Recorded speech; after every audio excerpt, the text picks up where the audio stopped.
Bismillahirrahmanirrahim. Assalamualaikum warahmatullahi wabarakatuh. Rabbi shrah li sadri wa yassir li amri wahlul 'uqdatam min lisani yafqahu qawli. Rabbi zidni ilma warzuqni fahma. Amin.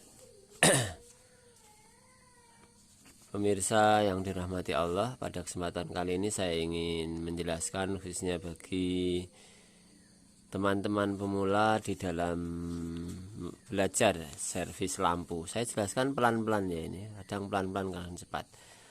Ini adalah kerangka dasar LED ya, mesin LED. Kalau kita ingin menguasai LED, maka kita harus memahami prinsip kerja maupun bentuk rangkaian ini. Terkhusus bagi Anda yang masih pemula, ini sifatnya pembelajaran yang dasar, yang wajib untuk memahami mesin-mesin atau driver LED ya, seperti ini. Ini driver, kalau saya ngarani mesin LED seperti itu ya. Istilah populernya driver LED. Ini harus kita pahami dengan skema.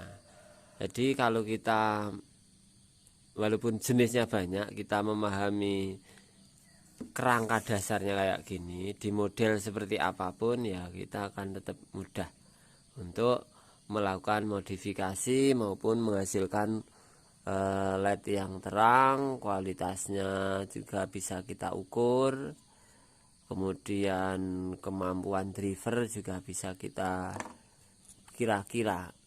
Langsung saja ke rangkaian. Jadi semua driver untuk yang model driver IC seperti ini, kerangka dasar rangkaiannya seperti ini. Dari yang pertama teman-teman, ini adalah AC input, ada dua kabel, kabel 1, kabel 2. Ini semuanya seperti itu. Dari AC input ini, maksudnya AC input dari jaringan PLN, salah satunya dilewatkan pada fuse. Ini namanya fuse atau sekring. Jadi sekring biasanya diwakili oleh R fuse. Kalau dulu ada menggunakan fuse yang kaca itu ya. Sekarang seperti ini. Ini sekring ya. R fuse-nya dibungkus, enggak terlalu kelihatan. Nilainya berapa? Ini nilai yang sering digunakan adalah 1 sampai dengan 10 ohm. Ada yang terpisah seperti ini, ada yang menyatu dengan rangkaian. Maaf ya, nggak kelihatan. Menyatu seperti ini dengan rangkaian, ini juga fuse. Ada yang satu sekringnya, ada yang lebih dari satu. Seperti Philips 30 watt itu ada 4 sekringnya. Jadi ini sekring. Nah, oke, setelah dari fuse ini teman-teman, jadi ini sekring masuk dioda 4. Diodanya ada kebanyakan, ada yang terpisah teman. Sekarang diodanya menjadi dioda kotak ya. Isinya seperti ini. Dioda kotak bentuknya seperti ini ya. Ini dalamannya ya seperti itu. Ini AC1, AC, ini AC. Terus keluarannya di sini. Sebelah kanan positif, sebelah kiri negatif. Ya, ini dioda kotak. Ini AC, simbolnya seperti itu. Sama barangnya seperti ini. Jadi ini diodanya. Dioda ini dari arus, pintu arusnya di sini masuk dioda ini. Yang kiri negatif, yang kanan ini positif. Nah ini jalurnya ke elko. Negatif tandanya seperti ini, positif sebelah sini ya, seperti ini ya. Untuk rangkaian awalnya ada yang langsung di depan seperti ini, diodanya kotak seperti ini ya. Mas ini kok satu ya, walaupun dalamnya seperti ini. Ada juga yang menggunakan dioda 4 ya, 1, 2, 3, 4 di luar. Kalau ini sudah dikemas menjadi satu dioda ya. Ada yang terpisah 4 biji seperti ini diodanya. Ini ya, kalau rusak ini saudara-saudara, Kalau misalkan setengah konslet atau konslet satu saja konslet, biasanya lednya masih nyala. Cuman lampu anti konsletnya juga menyala. Kalau tidak pakai anti konslet jeglek, listriknya jeglek. Jadi cirinya seperti itu, lampu lednya nyala getar, kemudian anti konsletnya juga menyala terang. Nah, ini ada yang konslet satu. Kalau konslet dua total ya konslet. Biasanya sekringnya ikut putus. Lanjut. Setelah keluar dari dioda teman-teman, itu masuk ke elko ini. Elko negatif, ada negatif, positif ke positif ya, seperti ini. Ini dari elko, dari dioda, keluaran dari dioda. Dari dioda. Seperti ini dari dioda juga. Ini elko inti. Nilainya elko tadi beda-beda, ada yang 4,6 mikro, ada yang 8, ada yang 10 mikro, tergantung. Biasanya semakin besar wattnya, nilai mikronya juga semakin besar untuk yang dari AC. Setelah dari sini lalu masuk pada lilitan. Lilitan ini saudara-saudara. Lilitan ini untuk mesin-mesin biasa seperti Morgan tidak menggunakan. Ya ada yang menggunakan, ada yang tidak. Morgan. Tapi yang pasti menggunakan ini lilitan ini Philips. Kalau dilangsungnya gimana mas? Nggak apa-apa. Jadi ada beberapa mesin yang langsung tanpa lilitan. Jadi lilitan ini mana bentuknya? Seperti ini. Di Philips ada. Ini lilitan pertama dari DC, di paralel dengan resistor, di bawahnya ini ada R. Jadi kalau ini jumper saja juga nggak apa-apa ya, aman. Tapi namanya didesain pabrik pasti sudah melalui pertimbangan dan perhitungan ya. Digunakan kalau masih bisa digunakan, kalau mau ngakali ya bisa dilangsungkan. Jumper pakai kawat atau pakai kaki, bekas kaki komponen juga bisa.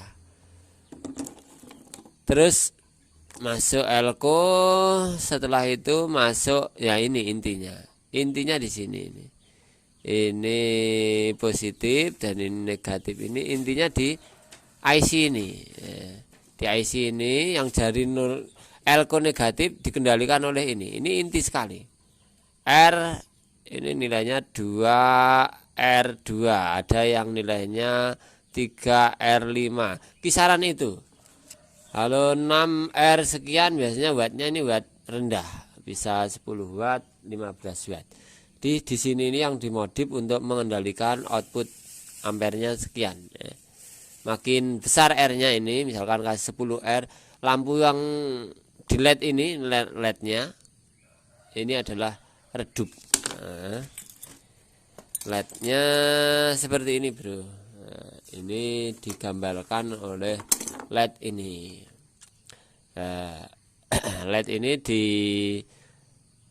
dikeluarkan, outputnya mengambil dari positifnya dioda ini dioda penyearah, kemudian dari lilitan ini, lilitan trapo ini loh bro.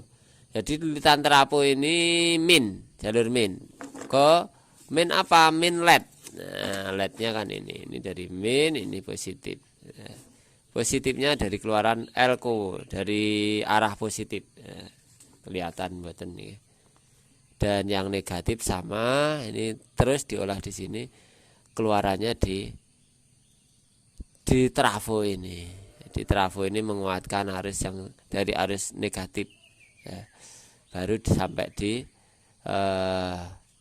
LED-nya. Dan di LED ini ditandai oleh elko. Biasanya di keluaran driver itu ada elko, yang ada di paralel, termasuk di drivernya ya.